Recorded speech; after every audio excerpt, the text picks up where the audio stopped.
मैं मनोज जी की अंतिम टिप्पणी से बात शुरू करूंगा। लोकतंत्र में मेरा अनुभव कहता है 3 दशक का मनोज बाबू,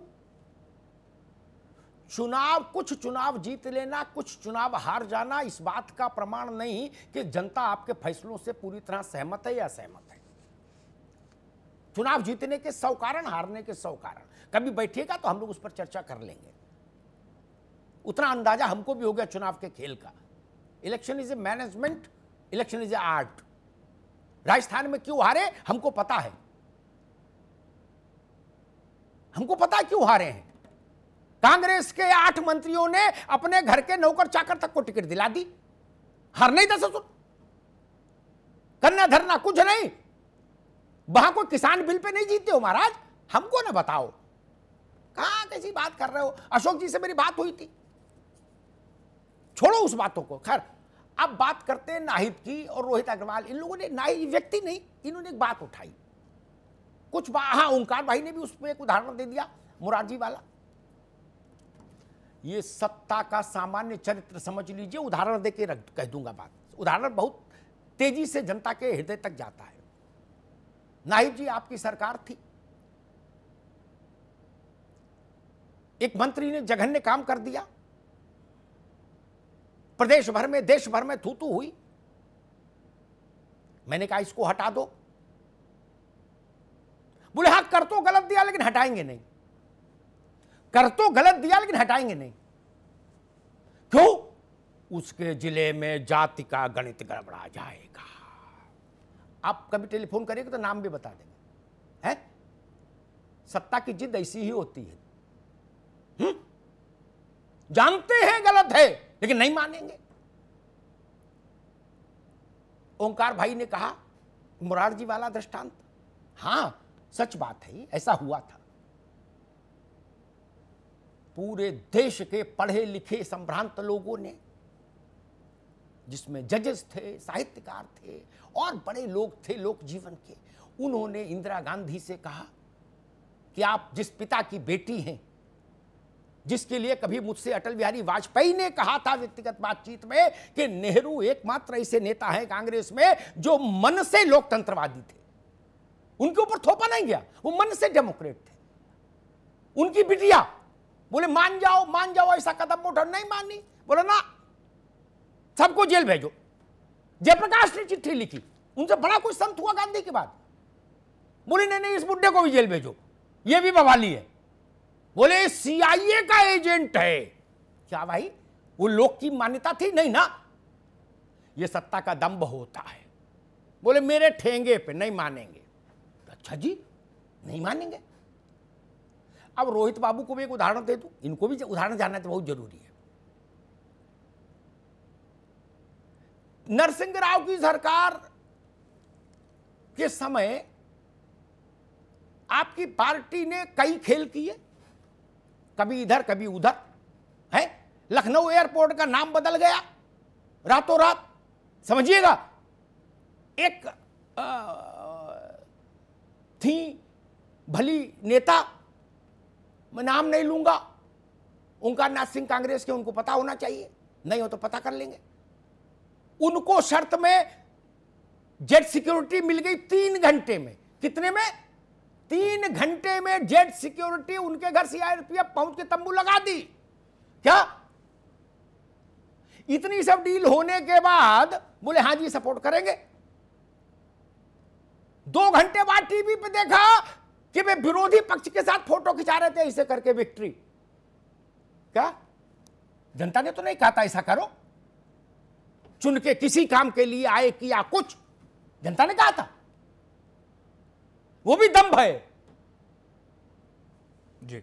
पश्चिमी उत्तर प्रदेश में चले जाओ, आलोक, तो गाड़ियों के पीछे लिखा होता है, जो थोड़े चकलसी किस्म के लोग होते हैं गाड़ी चालक, वो लिखवा लेते हैं यूं तो ऐसे ही चालेगी,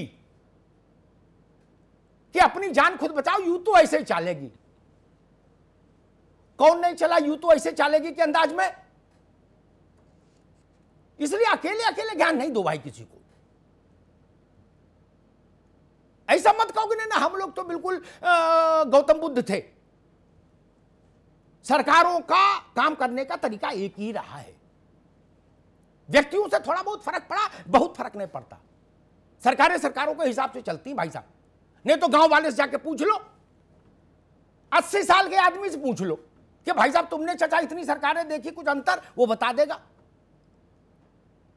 सबसे प्रामाणिक उत्तर वो देगा, ना मेरी मानो ना किसी की मानो।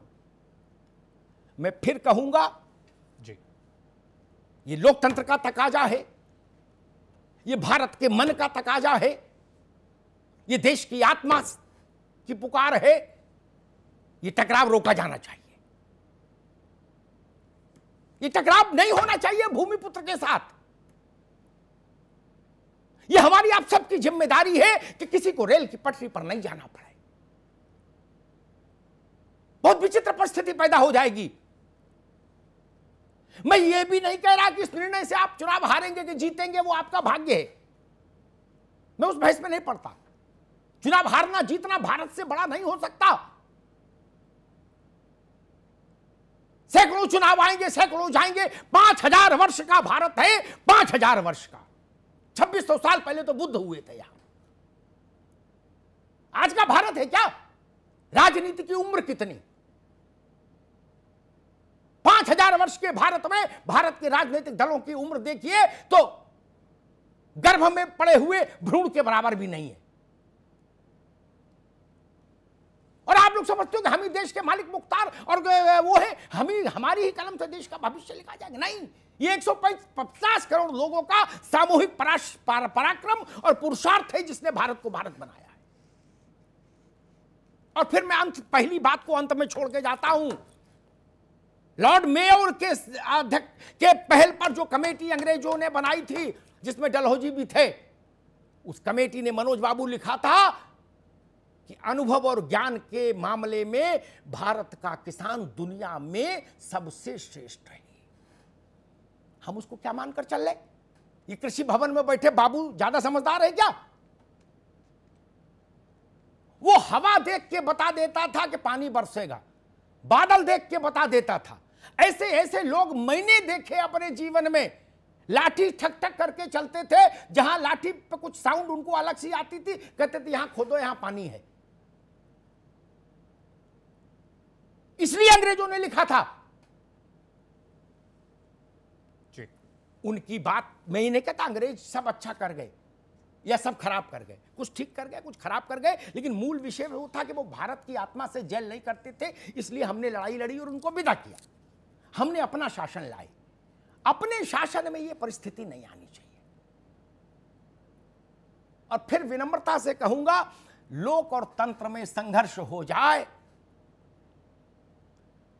तो लोक को विजयी होना चाहिए। तंत्र पीछे हट जाएगा तो छोटा नहीं होगा।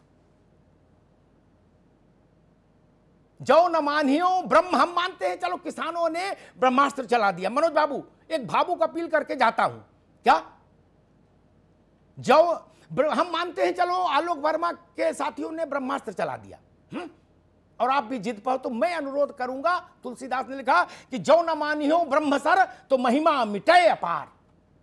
हनुमान जी चाहते तो नहीं बंधते इंद्रजीत के ब्रह्मास्त्र में, लेकिन उनको लगा कि ब्रह्मा जी की महिमा का प्रश्न है। ये भारत के किसान के मान का सवाल है, उसकी आत्मा का सवाल है। अगर झुकने से कोई बात बनती है तो वो खूबसूरती होगी, आपके कद को बढ़ाएगी, भारत के मान को बढ़ाएगी।